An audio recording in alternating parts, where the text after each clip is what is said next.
And by the way, it's like, I hate talking about this, but it's happening outside. They're killing black people outside. They're killing Asians. They're killing white people in movies like Iron Man, and I hate that. And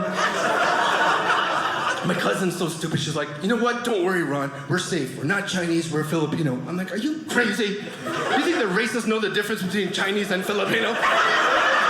You know what the difference between Chinese and Filipino to a racist is? The difference between a Honda Civic and a tinted Honda Civic. One's a little darker, but more stylish. That's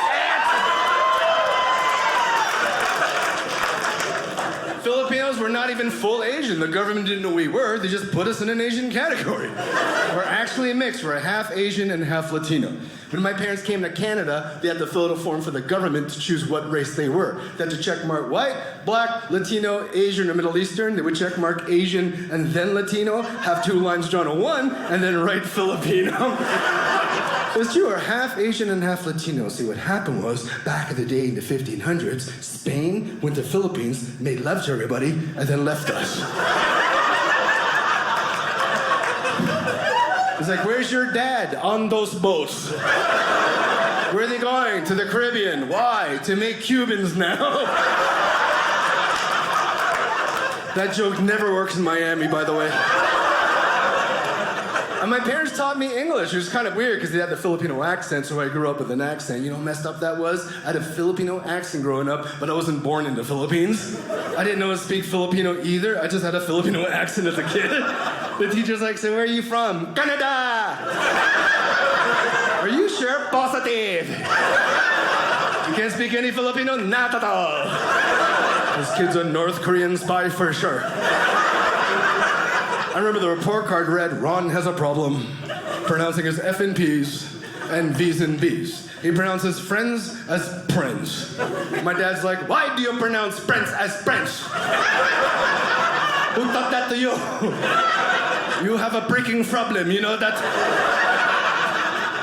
I'm big for a Filipino too. My dad's not even 5 feet tall. He keeps looking at me like I'm a monster. Look how big you are. Look at my creation!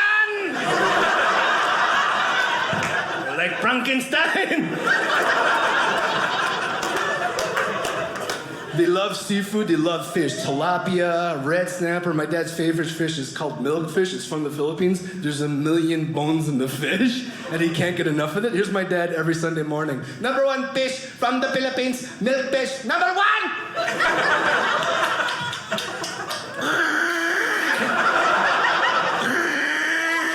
Call the doctor.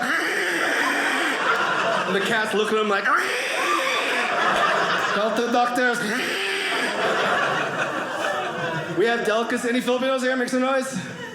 Okay. You're not Filipino here? No? No? Just say you are. Anyways, make me feel comfortable. We have delicacies in our community. Every culture is a delicacy, which means it's gross. That's why they call it a delicacy. You have to be delicate to the situation. That's like having an ugly child. You can't call the child ugly. You have to call it smart. You know, he's a genius. He'll be fine. Look away. Filipinos have this one delicacy called balut. Oh, you guys know this? Do you have Filipinos in your basement? What's going on here? If you don't know, it's a duck embryo. Relax. I'm not selling them to you after the show as merch. I'll sign your balut. To explain, the first week of any egg's a yolk. The 4th week, it's the bird. It's right smack dab in the middle. I don't know why Filipinos eat this. We couldn't wait for the process to end. Can you pull the plug now? I'm hungry over here. I saw this in that TV show Fear Factor. Remember that Joe Rogan show? This guy wouldn't eat balut for $50,000. My dad was like, that's bull crap! I have 2 in my pocket right now. 50,000, very easy.